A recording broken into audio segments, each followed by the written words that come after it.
Nuevamente en esta tarde estamos teniendo problemas con la red. Nos da mucho gusto saludarlos a cada uno de ustedes. Les decía hace un rato, desde los Alpes del Estado de México, les mandamos un caluroso saludo de parte de mi esposa y un servidor. Y esta tarde quisiéramos aprovechar el tiempo. El domingo también tuvimos problemas con el internet, estuvo lento. En la mañana no lo tuvimos, en la tarde vino y cuando estábamos transmitiendo nada más se pudo transmitir 20 minutos, pero esperemos que esta noche sí podamos transmitir. Quisiera por favor que me permitiera orar y que la presencia de Dios sea la que nos guíe, la que nos acompañe a cada uno de nosotros. Padre, en el nombre de Jesús, queremos pedirte que tú seas quien estés con nosotros, quien nos acompañes, que nos guardes, que nos cerques y quien tú nos hables tu verdad. La verdad que hay en tu palabra y que tú tienes preparado para nuestra vida en esta noche. Por favor te pido y te ruego en el nombre de Jesús que tú seas glorificado y que tú seas quien vengas a partir el pan a esta mesa, Señor, de tal manera que mis hermanos puedan recibir una porción de tu presencia. En el nombre de Jesús te lo estamos rogando y te lo estamos pidiendo en esta noche. Amén, Señor. Muy bien. Quisiera empezar mencionándoles un principio, y es que Dios trabaja, la manera en que Dios trabaja. Dios trabaja de dos maneras.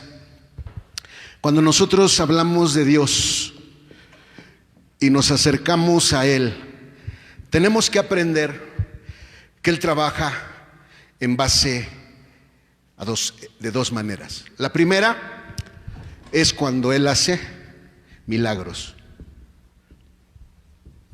Los milagros que Dios hace tienen que ver con la salud. Los milagros que Dios hace tienen que ver con enfermedades, tiene que ver con saludes, tiene que ver con hacer algo que impacte la vida de una persona. En mi caso, fui en aquellos años antes de conocer a Jesús, era un alcohólico y me drogaba. Y el día en que Jesús vino a mi corazón, esa misma tarde, esa misma noche, dejé el alcohol, dejé las drogas. Y soy un testigo de que Dios obra a través de milagros. Pero en el otro lado en el que Dios obra, y es en el que la mayor parte de nosotros Dios trabaja, tiene que ver con un proceso. Tiene que ver con un proceso. Quiere decir, un proceso, estamos hablando del punto número 1, del punto número 2, del punto número 3 y del punto número 4. Entonces, eso me lleva a decirle a usted que el propósito final de nuestra vida en esta tierra, o sea, la meta es hacernos santos. Ese es el resultado final, hacernos santos. Déjeme explicarle cómo funciona este principio. Y lo vemos desde el principio de esta creación. Dice la palabra de Dios, y dijo Dios que sacó la tierra del abismo donde estaba. Pero después de que Dios sacó a la tierra del abismo, la palabra de Dios nos enseña que Dios formó a Adán. Dice que tomó del polvo de la tierra para formar a Adán. Fíjese bien, Dios formó a Adán. Dice que alentó en su nariz soplo de vida y fue el hombre en alma viviente. Nosotros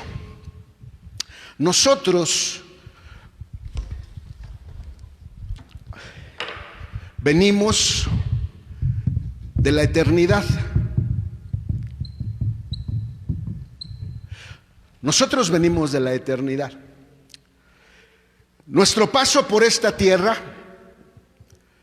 es solamente el tiempo que Dios nos asigna, 60, 70, 80 años, dice la palabra, que en los más robustos. Pero después de ello morimos. Y después de morir, déjeme decirle qué sucede. después de morir, vamos a regresar otra vez a la eternidad. Porque es así como Dios lo estableció. Dios estableció que venimos de una eternidad y vamos hacia otra eternidad. Ahora, cuando Dios formó a Adán en el huerto, Dios puso dentro de Adán, Dios puso una alma, puso un espíritu. Esta alma y este espíritu venía de la eternidad. Quiere decir que en el cuerpo de Adán, lo que Dios hizo fue traer el alma y el espíritu de la eternidad y lo colocó en el cuerpo de Adán. Y entonces, y es ahí donde empieza nuestra clase esta tarde. Después de que Dios forma a Adán, si tú lo lees en la palabra de Dios, dice que Dios plantó un huerto y puso ahí al hombre que había formado. Quiere decir que Dios tenía un plan para Adán. ¿Por qué no lo dejó afuera del huerto? ¿Por qué lo creó, lo formó fuera del huerto y después lo plantó en el huerto? Déjeme explicarle. Porque el jardín del Edén era el lugar donde Adán iba a desarrollar sus capacidades para su cuerpo. Su alma y su espíritu venían de la eternidad, pero su cuerpo había sido formado del polvo de la tierra. Pero él fue formado como un adulto. Él no atravesó el proceso de la creación. No, él fue creado como un adulto. Pero entonces Dios lo forma y lo pone en el huerto y le dio 4 mandamientos. Le dijo a Adán, el primer mandamiento: labrarás el huerto. El segundo mandamiento: guardarás el huerto. El tercer mandamiento: comerás de todo árbol, incluyendo el árbol de la vida. ¿Cuál era la finalidad de que comiera el árbol de la vida? Que al comer el árbol de la vida, él tenía que comer, porque él tenía que comer de esa humildad que habitaba en el árbol de la vida. Porque el árbol de la vida es Jesús. Y cuando nosotros hablamos de la naturaleza de Jesucristo, estamos hablando de 2 naturalezas. Estamos hablando de la naturaleza humana, que es Jesús, y de la naturaleza divina, que es el Cristo.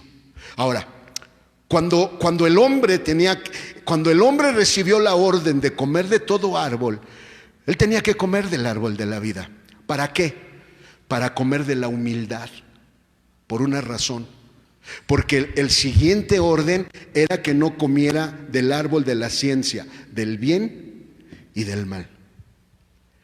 En ese momento él no podía comer del bien y del mal, porque de eso se trataba. El huerto del Edén era su lugar, era el lugar donde él iba a desarrollar todas sus capacidades. ¿A través de qué? A través de la obediencia. Déjenme explicarle. Si Adán hubiera obedecido la voz de Dios y hubiera empezado a caminar por todo el huerto, bendiciendo el nombre del Señor, alabando el nombre del Señor, glorificando el nombre del Señor, eso a él le hubiera producido cansancio y hambre. ¿Qué hubiera hecho entonces Adán? Hubiera ido al árbol de todos los árboles y hubiera empezado a comer del árbol de la vida. Y si él hubiera empezado a comer del árbol de la vida, él hubiera empezado a tener la fortaleza para guardar el huerto de que la serpiente no entrara. Y entonces, si todos los días él hubiera hecho en obediencia el labrar el huerto, el comer de todos los árboles y del árbol de la vida, y en guardar el huerto, ¿qué hubiera hecho Dios? Entonces, en el tiempo de Dios, porque de eso se trata esta clase, conociendo los tiempos de Dios. Si pudiera ponerle un nombre a esta predicación, le diría: conociendo los tiempos de Dios. ¿Qué hubiera sucedido si Adán hubiera obedecido, hubiera comido de la humildad? ¿Sabe qué hubiera sucedido dentro del huerto? Él se hubiera fortalecido y se hubiera preparado para desarrollar todas sus capacidades. Y entonces, lo que iba a venir después, si él hubiera obedecido la voz de Dios, entonces Dios lo hubiera sacado del huerto a recorrer la tierra y a llenar la tierra, porque el mandamiento que Dios le había dado era: fructificad y multiplicad y henchid la tierra y sojuzgadla. Y cuando hablamos de llenar la tierra, ¿qué quiere decir? Que entonces Adán hubiera salido con esa madurez, con esas capacidades desarrolladas, y entonces él hubiera empezado a comer del árbol del conocimiento del bien y del mal. ¿Qué hubiera sucedido? Que en el placer él no se hubiera elevado, que en el dolor él no se hubiera hundido. ¿Por qué? Porque la fortaleza del árbol de la vida lo hubiera ayudado a mantenerse firme en el camino, en la senda que Dios le había marcado. Ese hubiera sido el resultado. Si Adán hubiera obedecido y se hubiera vuelto un siervo abad y hubiera comido del árbol de la vida, él hubiera tenido la fortaleza para levantarse y salir y poblar la tierra. Y entonces todos nosotros no estaríamos en la condición que estamos. Porque cuando Dios creó al hombre, cuando Dios creó a Adán, precisamente, hermano, cuando Dios crea a Adán, Dios lo crea. Cuando Dios crea a Adán, Dios lo crea con una voluntad vacía. Y si el hombre hubiera obedecido,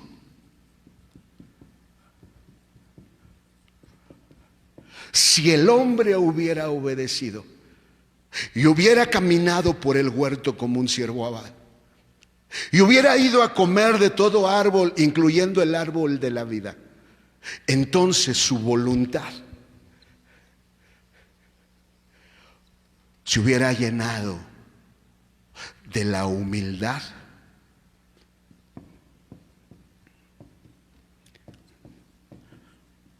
que es la naturaleza que se necesita para caminar en el placer y en el dolor.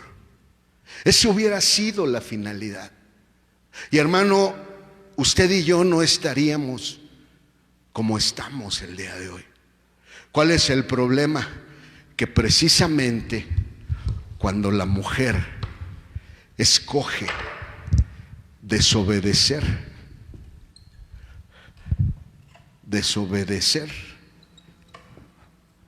¿qué pasó con la voluntad del ser humano? La voluntad del ser humano se llenó de odio, de muerte y de tinieblas. Y desde ahí nuestra voluntad está llena de odio, de tinieblas y de muerte. Ahora, lo asombroso es que en los tiempos de Dios el hombre falló. Por ello el día de hoy nos cuesta mucho trabajo caminar bajo la voluntad de Dios. Nos cuesta mucho trabajo aceptar la voluntad de Dios. Nos cuesta trabajo aceptar que todo esto que está pasando es parte del plan que viene del gobierno de Dios. Porque este odio que viene desde Adán en el huerto, todos lo traemos. No hay uno de nosotros que no lo tengamos. No hay uno de nosotros que no tengamos este odio que hace que se levante cuando las cosas no son como queremos, cuando la gente no actúa como queremos, cuando la gente no se comporta como yo creo que se debe de comportar, cuando la gente actúa mal, cuando la gente falla, cuando la gente se equivoca, cuando la gente actúa aunque tengan buenas intenciones. Hermano, la naturaleza del hombre está fundamentada en el odio. Está fundamentada en el odio. Por ello, dice la palabra de Dios en el Evangelio de Juan, y aquel Verbo se hizo carne y habitó entre nosotros. ¿Sabe por qué? Porque ese hombre llamado Jesús caminó en medio de todo el odio de la gente. ¿Y sabe qué? Pudo triunfar. Pudo triunfar sobre el odio de tal manera que Él, con su vida y con su ejemplo, nos enseñó cuáles son los tiempos de Dios. Y entonces quiero hablarle de Jesús. Para ello quiero que me acompañe, si usted tiene una Biblia, y si no la tiene, pues ahora me escucha nada más. Mateo capítulo 2, ahí vamos a empezar. Mateo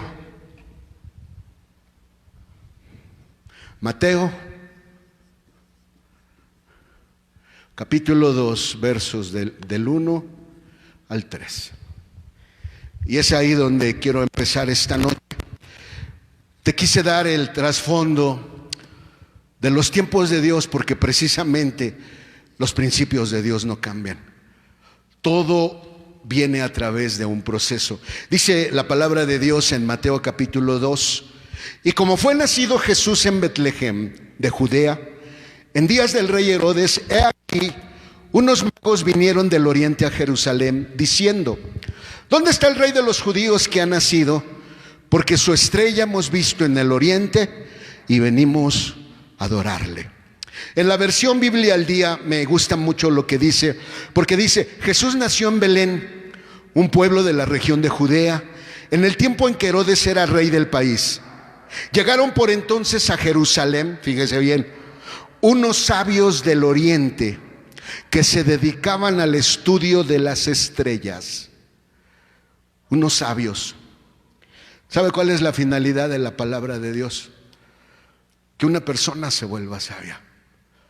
Dice 2 de Timoteo 3, 16 y 17: toda escritura es inspirada divinamente y es útil para enseñar, para redarguir, para corregir, para instituir en justicia, para que el hombre de Dios sea perfecto, enteramente instruido para toda buena obra. Es impresionante lo que la palabra de Dios nos dice. Por eso le decía, el propósito de Dios al caminar en los tiempos de Dios es que al final seamos santos. Un día Jesús nació, y nació como cualquiera de nosotros.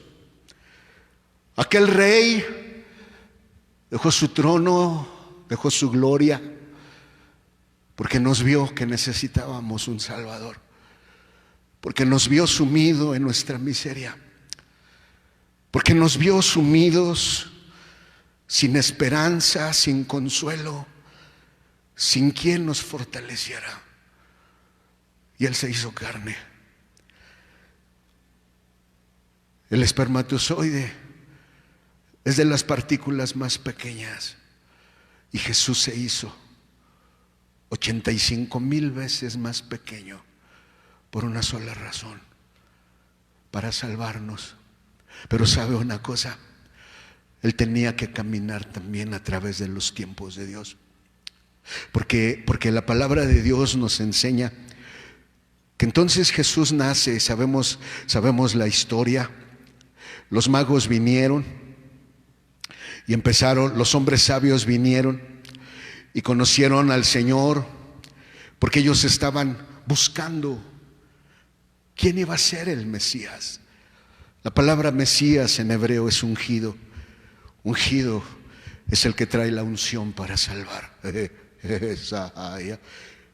En el Evangelio de Lucas capítulo 2, en esta tarde, noche, hermano, Lucas capítulo 2, leyendo el capítulo 39, Lucas 2, verso 39 y verso 40, dice así la palabra de Dios: mas que es como se cumplieron todas las cosas según la ley del Señor, se volvieron a Galilea, a su ciudad de Nazaret.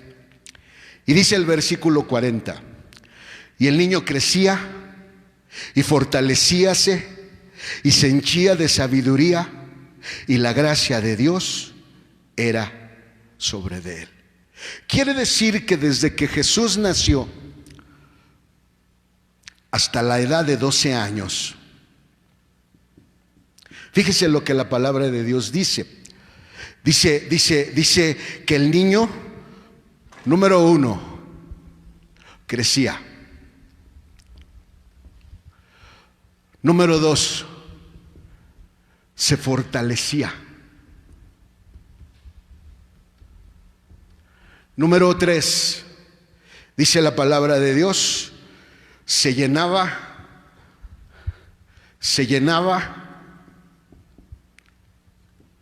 de sabiduría.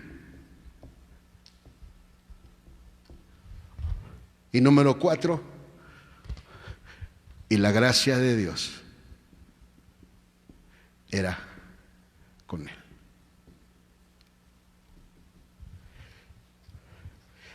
La vida de cada uno de nosotros tiene un propósito. El único problema es que nosotros vemos la vida desde esta perspectiva equivocada. Porque todos nosotros nacimos de esta manera, con odio.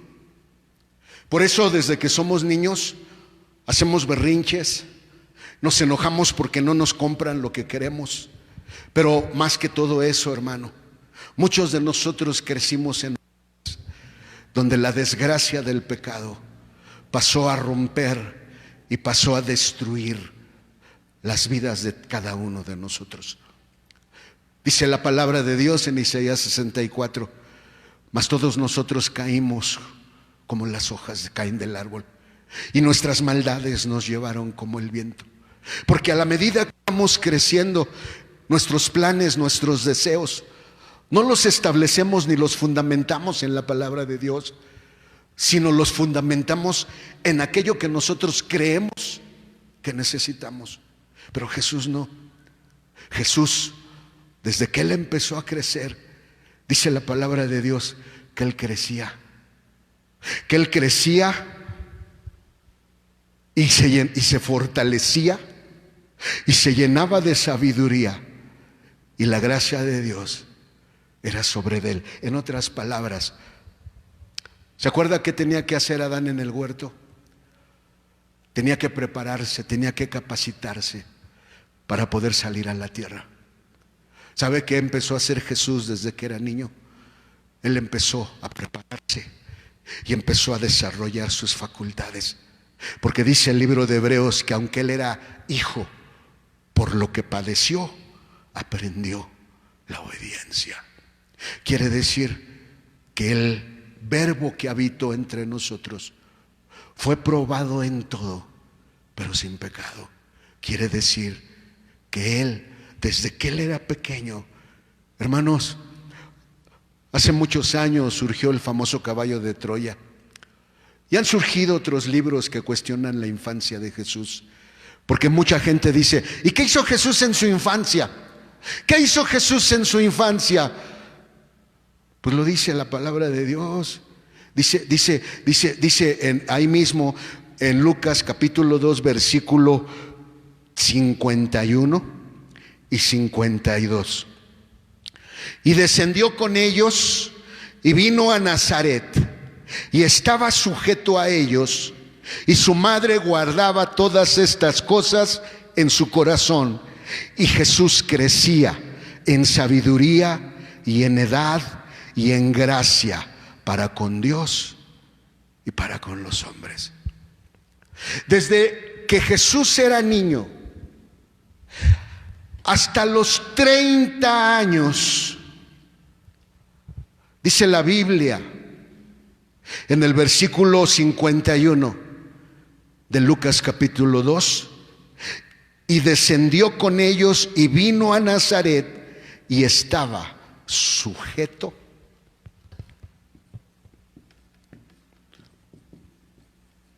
¿a quién? A sus padres. Naturalmente, Jesús estaba sujeto a sus padres. Naturalmente, Jesús estaba sujeto a sus padres externamente, pero internamente Jesús se estaba preparando.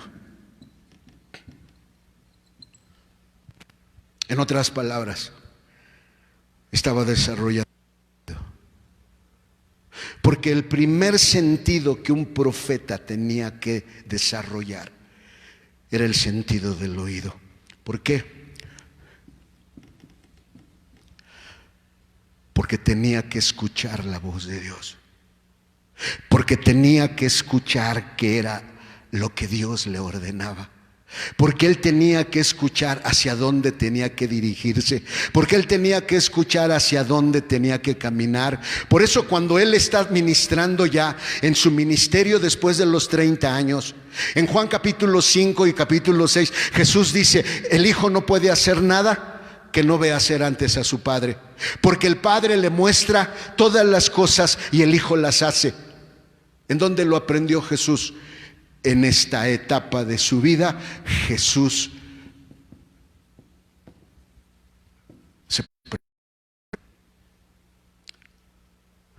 se preparó. Jesús desarrolló la sujeción, la obediencia, porque él sabía a quién se iba a enfrentar.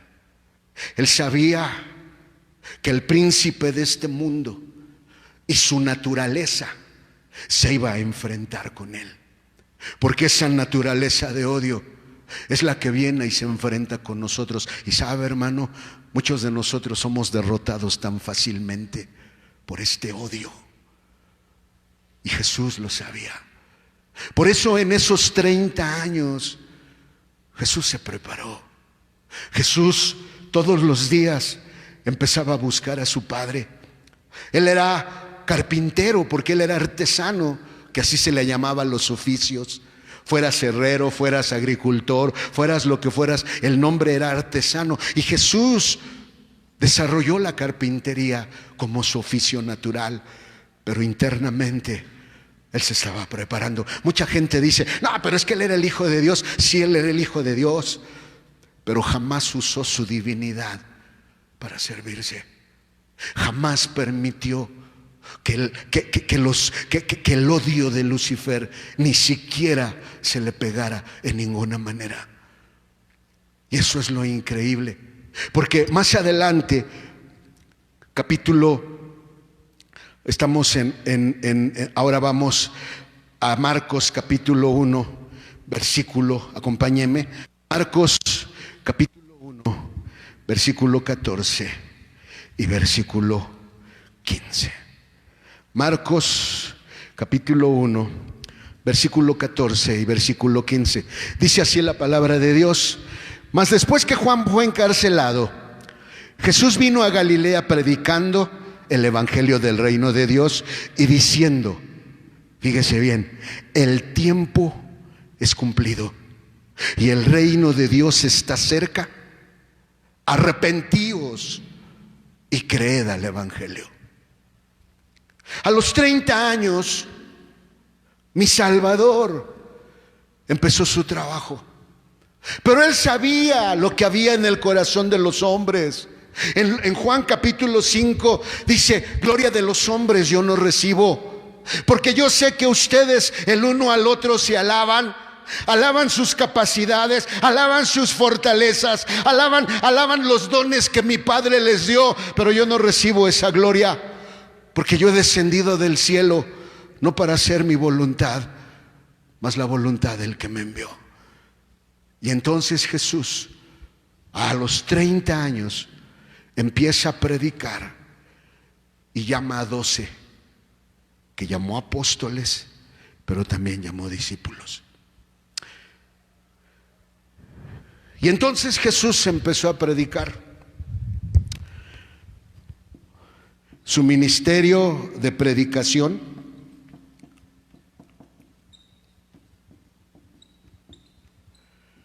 fue de 3 años y medio. Para empezar, déjeme hacerle la pregunta. Cuando Juan el Bautista fue concebido, dice que María fue a las montañas, porque la mamá de Juan el Bautista era primo de la Virgen María. Y dice que cuando María llegó y vio a la mamá de Juan el Bautista, dice que los niños brincaron en el vientre. Si tú ves a Juan, al Señor Jesús, cuando Él está predicando, Él habla de Juan. Y dice que el menor de los profetas es mayor que Él. Y el mayor de los profetas es menor que Él. Juan era amado por Jesús. Juan el Bautista era amado por Jesús. Entonces imagínate cuando Jesús viene al Jordán y Juan está bautizando, y viene Jesús y le dice: Juan, tú bautízame a mí. Y le dice Jesús: no, tú me tienes que bautizar, porque nos conviene cumplir la Escritura. ¿Sabes por qué Jesús no se dejó seducir por las palabras de Juan? Porque Él vivió preparándose 30 años. Cuando Jesús ve que Juan, en lugar de decirle a Jesús: ¿ahora qué hago, Señor? ¿Ahora qué hago? ¿Voy detrás de ti, sigo bautizando? Porque el ministerio de Juan el Bautista era presentar a Jesús. Y entonces, en lugar de decirle a Jesús: ¿qué hago?, dice que después de que bautizó a Jesús, los cielos se abrieron y el Espíritu Santo descendió sobre paloma. Pero ¿sabe qué hizo Juan? Se fue a seguir bautizando. Se fue a seguir bautizando. A Jesús le dolió, claro. Los discípulos peleaban. Cuando Jesús va a subir a Jerusalén, en Mateo capítulo 20, es impresionante lo que uno encuentra en la palabra de Dios. Mateo capítulo 20, déjeme simplemente leérselo rápidamente. Mateo capítulo 20, versículo 17, dice así: y subiendo Jesús a Jerusalén, tomó sus 12 discípulos aparte en el camino y les dijo: he aquí subimos a Jerusalén, y el Hijo del Hombre será entregado a los príncipes de los sacerdotes y a los escribas, y le condenarán a muerte, y le entregarán a los gentiles para que le escarnezcan y azoten y crucifiquen, mas al tercer día resucitará. ¿Qué les estaba diciendo a sus discípulos? Lo que le iba a suceder. Les estaba diciendo lo que venía sobre su vida. Pero si usted lee el siguiente versículo, en el versículo 20, dice: entonces se llegó a él la madre de los hijos de Zebedeo con sus hijos, adorándole y pidiéndole algo. Y él dijo: ¿qué quieres? Ella le dijo: di que se sienten estos 2 hijos míos, el uno a tu mano derecha y el otro a tu izquierda, en tu reino. ¿Entendieron a Jesús? No. ¿Sabe por qué, hermano? Porque una de las características del odio en el corazón humano es que nos aleja de los tiempos de Dios. Nos hace ir antes, nos hace ir después. Por eso dice Pablo en Romanos que la prueba produce paciencia. Pero ojalá podamos llegar a ese punto. Pero Jesús estuvo lidiando con el odio de los discípulos, con el odio de Judas, con la crítica a todo lo que Jesús hacía,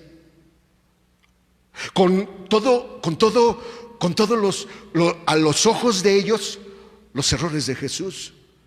Cuando está en la casa de María y trae el alabastro de ungüento y lo rompe y lo derrama sobre la cabeza de Jesús. ¿Qué dicen los discípulos? Pudo haberse vendido este aceite y darlo el dinero a los pobres. Y Jesús dijo: a los pobres los tendrán para siempre, pero ella me está ungiendo para mi sepultura. ¿Sabe una cosa? ¿Sabe por qué Jesús nunca se equivocó? ¿Sabe por qué Jesús nunca falló? ¿Sabe por qué Jesús nunca se desvió del camino? Porque en los 30 años de su vida Él se preparó. Él se preparó. Y entonces, en el libro de Lucas capítulo 9, Es uno de los versículos que hace mucho tiempo, hace muchos años, el Señor me dio de manera personal. Lucas capítulo 9, versículo 51. Dice la palabra de Dios: y aconteció que como se cumplió el tiempo en que Jesús había de ser recibido arriba, Él afirmó su rostro para subir a Jerusalén. Él ya sabía lo que venía sobre Él. Él ya sabía a quién lo estaba acechando. Él ya sabía a quién lo estaba esperando. Él ya sabía todo lo que venía sobre de Él. Pero ¿sabe qué hizo? Siguió adelante. Siguió adelante. Por una razón. Porque Él sabía que todo eso que Él estaba viviendo eran los tiempos de Dios. Eran los tiempos de Dios para su vida. Qué diferente a nuestras vidas. Qué diferente a nuestra caminar. Y entonces, después de 3 años y medio, Jesús es llevado a la cruz del Calvario. Y en ese camino, un dolor indescriptible. Lo decía un predicador: Jesús sufrió una de las muertes más violentas porque se ensañaron con Él. Porque eso es lo que hace el odio. El odio hace que uno se ensañe. Nos ensañamos con las fallas. Nos ensañamos cuando alguien cae. Nos ensañamos cuando sabemos algo. Nos ensañamos.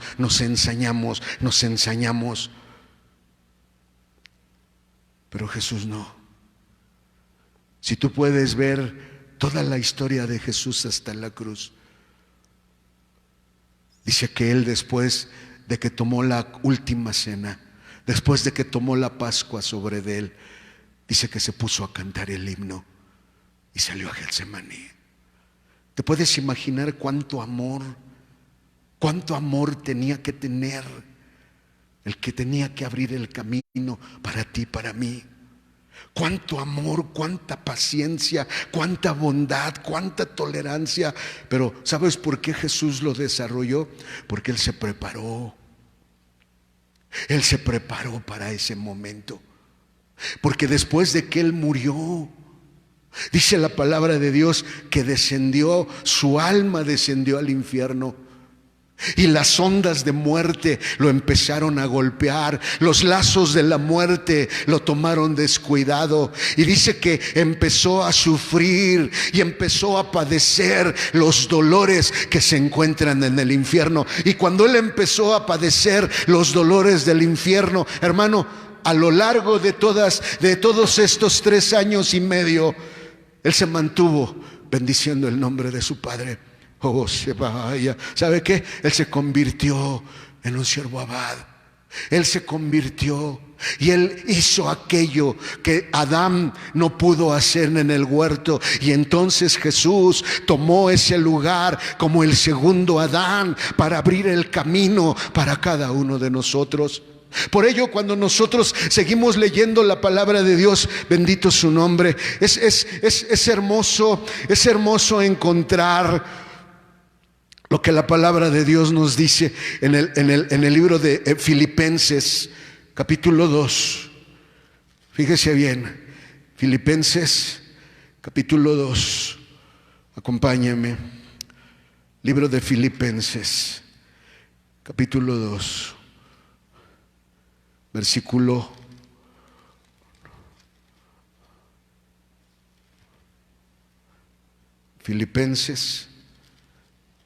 2, versículo 8, 9 y 10. Y hallado en la condición como hombre, se humilló a sí mismo, hecho obediente hasta la muerte y muerte de cruz, por lo cual Dios también le ensalzó a lo sumo y dióle un nombre que es sobre todo nombre, para que en el nombre de Jesús se doble toda rodilla de los que están en los cielos y de los que en la tierra y de los que debajo de la tierra. Versículo 11, y toda lengua confiese que Jesucristo es el Señor, a la gloria de Dios Padre. ¿Cuál era el propósito de Dios? Ensalzarlo al cielo y darle un nombre que es sobre todo nombre. ¿Por qué se le fue dado eso? ¿Por qué le fue dado ese nombre? Porque es la recompensa de caminar en los tiempos de Dios. Es la recompensa por aprender a caminar en los tiempos de Dios. Es la recompensa por aprender a caminar en los tiempos de Dios. Por eso, en Apocalipsis capítulo 14, versículo del 1 en adelante, dice así: y miré, y aquí el Cordero estaba sobre el monte Sión, y con él 144,000 que tenían el nombre de su Padre escrito en sus frentes. Y oí una voz del cielo como ruido de muchas aguas y como sonido de un gran trueno. Y oí una voz de tañedores de arpas que tañían con sus arpas y cantaban como un cántico nuevo delante del trono y delante de los 4 animales y de los ancianos. Y ninguno podía aprender el cántico, sino aquellos 144,000, los cuales fueron comprados de entre los de la tierra. ¿Sabe por qué, hermano? ¿Sabe por qué ellos van a tener esa recompensa? Porque ellos aprendieron a caminar en los tiempos de Dios.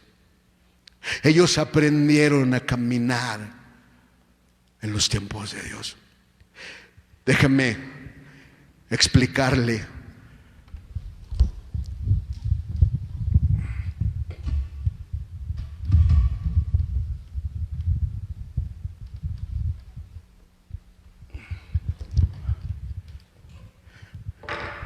Un día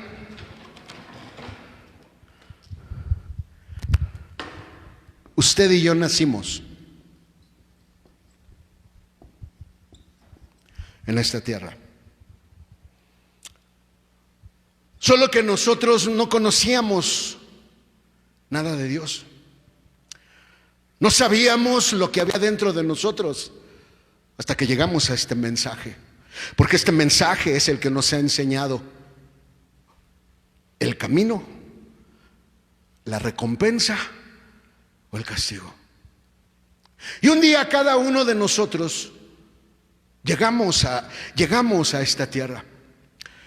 Cada uno de nosotros, en la etapa que sea, tuvimos un encuentro con Jesús. Jesús vino a nuestro corazón.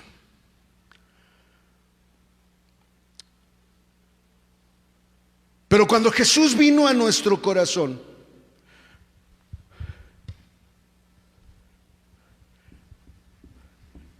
nuestro corazón, lleno de odio, tinieblas y muerte. Cuando tú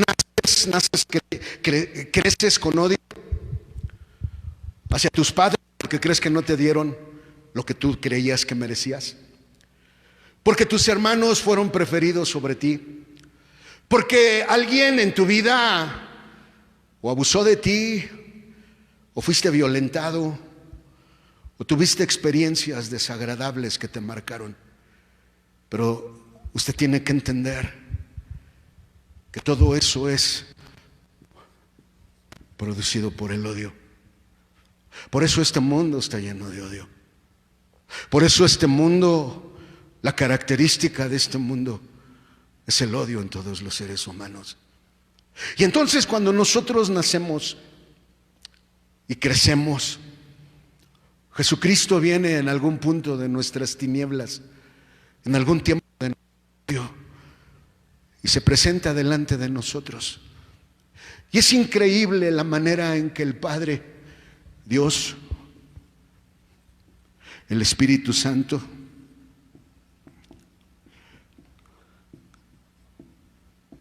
y Jesús, es increíble cómo trabajan ellos. Porque la palabra de Dios dice en el Evangelio de Juan, porque lo dijo Jesús: nadie puede venir al Padre si antes no fuere traído por el Padre. Quiere decir que tú no puedes venir a Jesús si no es el Padre el que te trae. Porque el que te trae es el Espíritu Santo.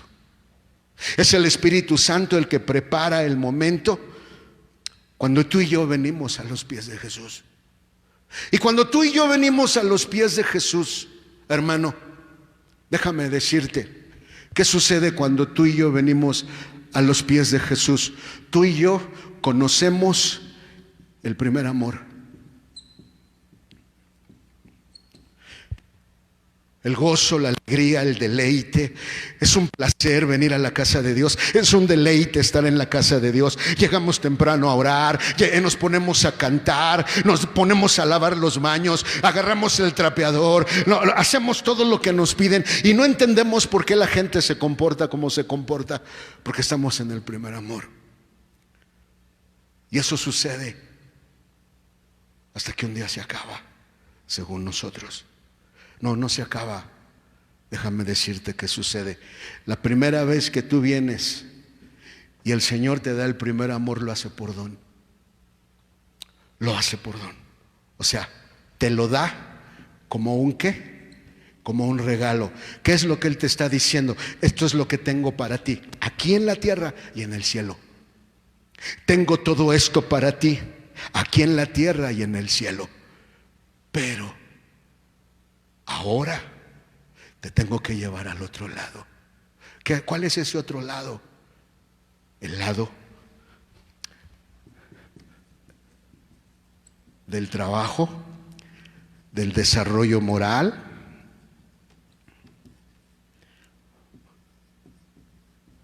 o la práctica. Y el Señor nos lleva a la práctica. Pero ¿para qué es la práctica? ¿Para qué es el desarrollo moral? ¿Para qué es el trabajo? ¿Sabe para qué es? Es el tiempo de preparación para usted y para mí. Porque después de que conocemos a Jesús, el Señor nos lleva a un tiempo de preparación. ¿Y sabe qué crea para nosotros? Empieza a crear desiertos. Los desiertos son para que trabajemos con el odio, con la muerte y con las tinieblas que habitan en nuestro interior. Eso es el desierto. Para ese es el tiempo de preparación. Para ese es el tiempo. ¿Sabe por qué? Porque los planes de Dios no solamente tiene que ver con llevarnos al cielo.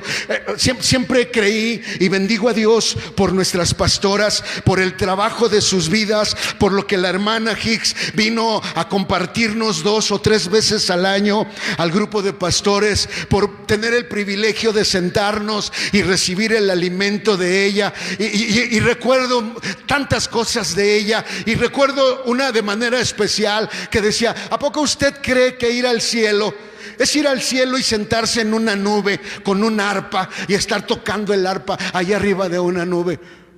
Y lo dijo la hermana: qué aburrida vida sería. No, ese no es el propósito de Dios. El propósito de Dios va mucho más allá de lo que usted y yo nos llegamos a imaginar. ¿Sabe por qué? Porque vienen nuevas creaciones. ¿Sabe por qué? Porque vienen nuevas creaciones, y cuando hablo de nuevas creaciones, hermano, no encuentro las palabras para decirle a usted hacia dónde nos estamos dirigiendo, porque todos vamos a ir a esa eternidad nuevamente. solo que en diferentes lugares. ¿Por qué? Porque muchos no habrán entendido que el desierto era el tiempo de preparación, era el tiempo de trabajar con su odio, con sus tinieblas y con su muerte. ¿Por qué? Porque el propósito de Dios es que la iglesia salga. ¿A qué? Salga a evangelizar. ¿Salga a qué? A darles a conocer que hay un Salvador y que hay unas bodas del Cordero a las que nos están llamando, a las que nos están invitando. Eso es lo que Él quiere. Pero ¿cómo cree que usted va a poder salir a invitar a alguien cuando usted no está trabajando con su odio? ¿Cómo va a poder salir a invitar a alguien cuando usted no está trabajando con sus tinieblas, cuando usted no está trabajando con su muerte, cuando lo único que hay en nuestro corazón es queja, es autolástima? Es que yo no entiendo por qué pasa esto, yo no entiendo por qué sucede esto, yo no sé por qué pasa esto, yo no entiendo, yo no. ¿Y quién te dijo que tú y yo tenemos que entender? Nosotros fuimos llamados a caminar, a obedecer y dejarle el resultado al Señor. Porque lo que no entendamos ahorita, hermano, bendito su nombre, porque un día cruzaremos el río que han cruzado muchos santos. Me imagino ver allá a tantos hermanos que ya han partido y poder verlos y poder decir: ¿qué tal? ¿Cómo estás? ¿Qué tal? ¿Qué has aprendido? Cuéntame, ¿qué es lo que has recibido del Señor? ¿Qué es lo que el Señor te ha enseñado? ¿Qué es lo que el Señor te ha mostrado? Compárteme, ¿qué es lo que has aprendido? Porque cuando entiendo que mi jornada terrenal es un tiempo de preparación, es un tiempo de trabajar con este odio, de trabajar con estas tinieblas que brotan de mí. ¿Cuánta gente se va a perder? Mire, hermano, déjeme hacerle una observación. Yo no sé si a usted le gusta pensar la palabra de Dios. Por ejemplo, cuando aparezca el anticristo, ¿por qué el anticristo va a convencer a todas las naciones a que se postren delante de él? ¿Cuál cree que va a ser la razón por la que la gente se va a inclinar ante él y lo van a adorar? ¿Sabe qué es lo primero que el anticristo va a hacer cuando aparezca en la tierra? Va a hacer todo aquello que la gente ha estado deseando. ¿Sabe qué es lo que él va a hacer? Va a agarrar a todos los corruptos y los va a matar. ¿Sabe qué va a producir en el corazón de la gente? Cuando alguien diga: es que él asesinó a mi papá, es que él asesinó a mi mamá, es que él asesinó a mi familia. ¿Sabe qué va a hacer el anticristo? Los va a matar para darle gusto a él. ¿Y sabe qué va a hacer esa alma? Le va a estar agradecido. Solo que esa alma no entendió que el odio de su corazón nunca quiso trabajar con él.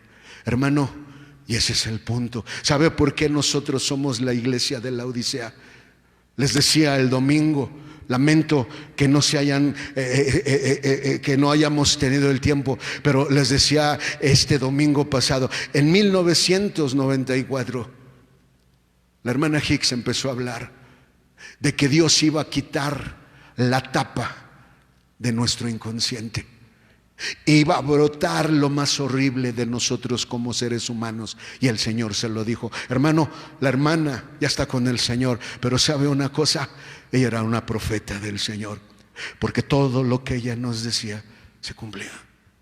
Por una razón, porque ella toda su vida se la pasó preparándose. ¿Sabe para qué? ¿Sabe para qué? ¿Sabe para qué es el placer, hermano? ¿Sabe para qué es el placer? Déjeme decirle. ¿Sabe para qué es el placer? ¿Sabe para qué es el placer? El placer es para que usted trabaje con su orgullo de superioridad. Hay mucha gente que ha perdido la visión y su único interés, como en este tiempo, es tener dinero en su bolsillo. Es lo único que le preocupa. Hermanos, manden sus diezmos. Hermano, manden sus ofrendas. Yo agradezco a todos los hermanos que hemos recibido mensajes de ellos en inbox pidiéndonos su número de cuenta para depositarnos. Y no lo hemos anotado. ¿Sabe por qué? Porque hay algo que nosotros hemos entendido: que la única finalidad de trabajar con tu odio, tus tinieblas y tu muerte es para que ames más al Cordero. Es para que lo ames a Él, es para que ames su voluntad, es para que ames su soberanía, es para que ames su gobierno. Hay mucha gente que está aquí y no trabaja con esto. Qué bueno que tengo el cargo, qué bueno que tengo el nombramiento, me nombraron jefe de los sugieres, así que todos por favor van a hacer lo que yo les digo. ¿Sabes por qué? Porque no estás trabajando con tu odio, porque no estás trabajando con tu superioridad, porque no estás trabajando en oración, porque no estás trabajando en intercesión, porque no estás trabajando con dolores de parto. Y entonces cuando alguien te da un cargo, crees que eres el rey. Te hago una pregunta: la ropa que tienes, ¿quién te la dio? La comida que llevaste hoy a tu boca, ¿quién te la dio? El techo que tienes, ¿quién te lo dio? La vida que respiras, ¿quién te la dio? Nada es nuestro.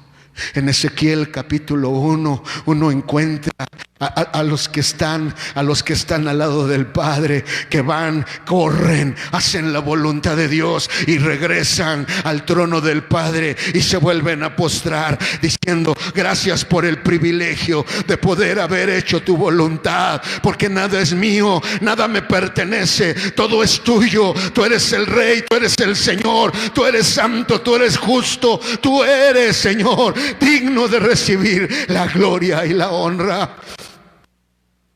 Gente que se enamora del placer. Hay gente que nada más le dan un cargo y piensan que es más grande que aquel que se los dio.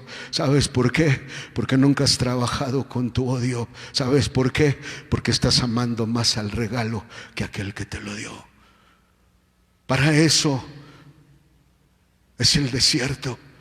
Para eso es el tiempo de preparación. Para que en el tiempo de placer el orgullo de superación no se apodere de tu vida. Mire, bendigo a Dios por la vida de la hermana Esparza. Bendigo a Dios por su vida. Es un ser humano.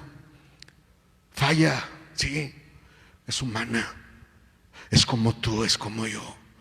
Pero sabes una cosa es cierta: Dios le habla, Dios le ha hablado y Dios le seguirá hablando. ¿Sabes por qué? Porque desde que ella era niña, ella se preparó para esto. Y nosotros, hermano, no nos preparamos para escuchar la voz de Dios. Nosotros hemos perdido el rumbo, porque lo único que anhelamos son cosas materiales, porque lo único que deseamos es que no nos quedemos sin comer. Error. ¿De qué te sirve? ¿De qué te sirve una casa de buey engordado si en tu mesa hay odio? ¿De qué te sirve que tengas todo lo mejor habido por tener si en tu mesa hay odio, si en tu casa hay odio? ¿De qué te sirve? ¿Sabe qué? Por eso dice Proverbios: mejor es el lugar donde hay legumbres que de buey engordado, donde hay odio. ¿Sabe por qué? Porque en esta preparación en la que Dios nos lleva a muchos de nosotros es para aprender a escuchar la voz de Dios. Hermano, en este tiempo mucha gente dice: yo me voy a ir en el arrebatamiento, yo me voy a ir en el arrebatamiento. Hermano, te vas a ir. No te gusta ni ir a la iglesia, no te gusta ni ofrendar, no te gusta ni agarrar la jerga ni el trapeador, no te gusta ni ponerte a dirigir, no te gusta ni ponerte a darle una clase de niño, no te gusta ni poder ir a visitar a una familia, no te gusta cuando Dios te pide que hagas algo, porque Dios siempre nos está hablando. Abre tu mano, comparte con el que no tiene, dale al que no tiene, dale una sonrisa, dale un saludo. ¿Cómo está, vecino? Dios le bendiga. Y no sabemos escuchar la voz de Dios. ¿Sabe por qué? Porque no estamos trabajando en el placer, mucho menos en el dolor. ¿Para qué es el dolor? Si aquí es trabajar con nuestro orgullo de superioridad. ¿Sabe cuál es el trabajo en el dolor? Trabajar con nuestro orgullo de inferioridad. Hermano, es que no me quieren. Hermano, es que yo siento que no soy nada. Hermano, es que yo siento. Hermano, es que yo siento. Hermano, es que yo siento que no soy útil. Busca a Dios. Ponte a trabajar con tu odio. Llega temprano a orar. Busca al Señor en oración. Busca al Señor con quebrantamiento. Busca al Señor con intercesión. Busca al Señor con dolores de parto. Busca al Señor con clamor. Y dile: Señor, yo siento que no sirvo para nada, pero si sirvo para algo, por favor, háblame. Por favor, ayúdame a escuchar tu voz. Porque si tú me trajiste a tu casa, es por algo. Pero cuando tú no trabajas con tu orgullo, cuando tú no trabajas en oración, cuando tú no trabajas en intercesión, hermano, hay gente el día de hoy que no sabe qué es eso. No sabe qué es agarrar su boca. No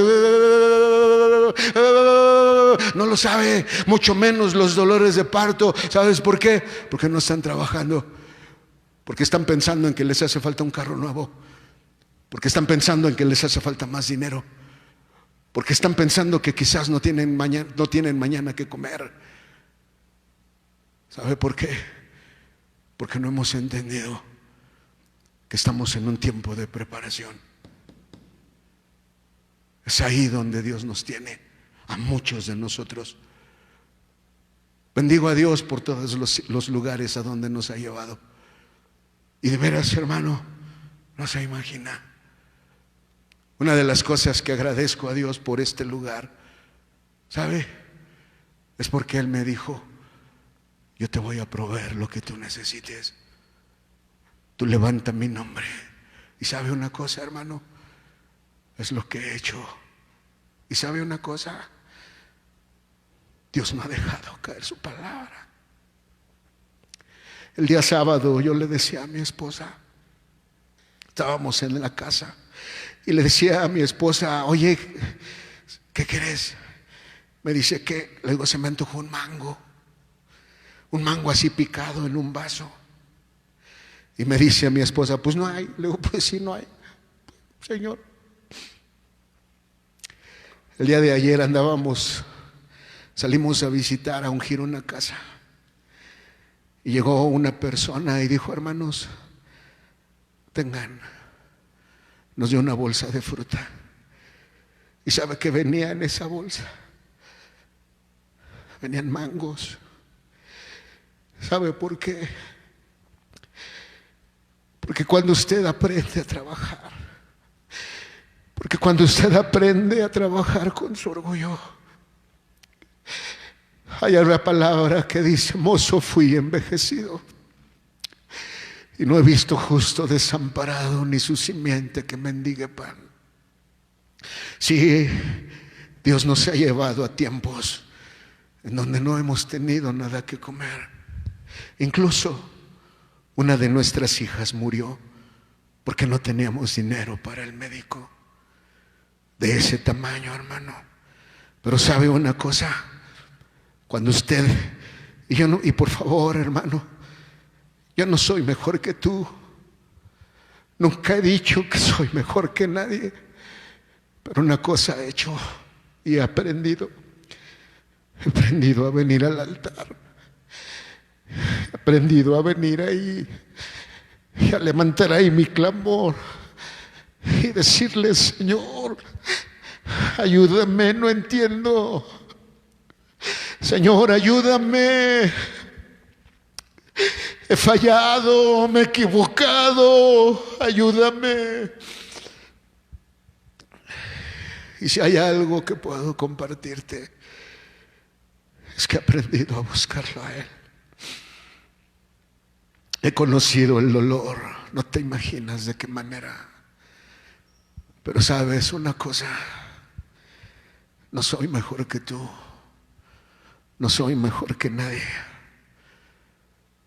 Pero agradezco a Dios por la vida de mis pastoras, que me han enseñado que las cosas se resuelven aquí. Señor, hay cosas que no entiendo. ¿Por qué al consiervo fulano está en tal iglesia, Señor? ¿Y por qué a mí me tienes aquí? También soy humano como tú, hermano. Pero eso no lo hablo ni con mi esposa, ni con mis hijos, ni con la congregación. Eso vengo aquí y he venido aquí y le he dicho: Señor, no entiendo por qué esto, no entiendo por qué el otro, no entiendo por qué aquello. Y no se imagina la cantidad de veces que he escuchado al Señor decirme: bástate mi gracia. Oh, Zapaya, ella, bástate mi gracia. Y sabe una cosa, hermano, que le puedo compartir en esta noche, es que la gracia de Dios basta. ¿Sabe? Dios lo ha metido en un horno, pero ¿sabe qué ha hecho? En lugar de aprender, ha dejado salir su odio. Imagínese a usted siendo primo de Uría Eteo,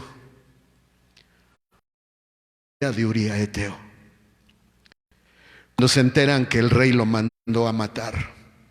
Imagínese, ¿qué hubiera hecho usted de haberse enterado que el rey mandó a matar a su tío o a su primo o incluso a tu papá? ¿Qué harías? ¿Sabes qué hizo Achitopel? Dejó salir su odio.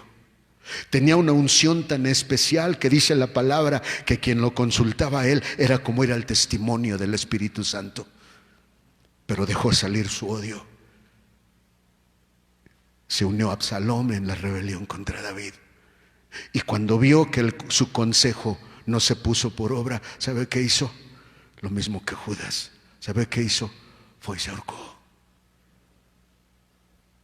¿Qué hubiera usted hecho si usted hubiera sido familiar de Uría Eteo? ¿Qué hubiera usted hecho? ¿Sabe por qué le digo esto? Porque en todos los altares los que predicamos somos seres humanos. Los que están arriba de nosotros son seres humanos. Y bendigo a Dios por la vida de ellos.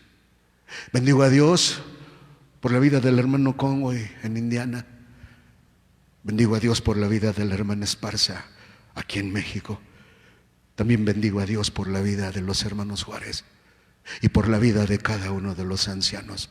¿Sabe? Cuando yo entiendo que el placer y el dolor es para trabajar con mi odio, dejo de verlos a ellos. Dejo de ver sus fallas, dejo de ver sus errores, dejo de ver sus equivocaciones, dejo de ver lo que hacen mal. ¿Y sabe qué hago? Vengo aquí y le digo: Señor, ¿qué quieres que haga? Y tú vas a escuchar que Él te va a decir: alaba mi nombre, bendice mi nombre, glorifica mi nombre. Y sabe, hermano, es un privilegio poder pararse en el camino para alabar y bendecir el nombre de Dios. Por eso la gente que no conoce a Jesucristo está llena de odio. Está llena de odio porque las cosas no han salido como ellos han querido, porque sus planes no han resultado, porque están viendo cómo la gente mala triunfa y porque la gente que no es mala padece y sufre.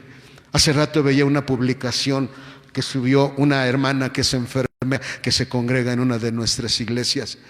Y ella decía en ese post que subió: van 39 médicos y enfermeros que mueren en todo el país por causa del COVID. ¿Sabe cómo está su familia? Con tanto dolor. ¿Sabe qué hará su familia cuando vea a la gente que anda en la calle como si nada? Se han de llenar de odio, se han de llenar de furia. ¿Y qué cree? Usted y yo somos los indicados para decirles: ¿sabe? Hay una esperanza, se llama Jesús, y Él es el único que tiene el amor para que ese odio que hay en usted sea transformado.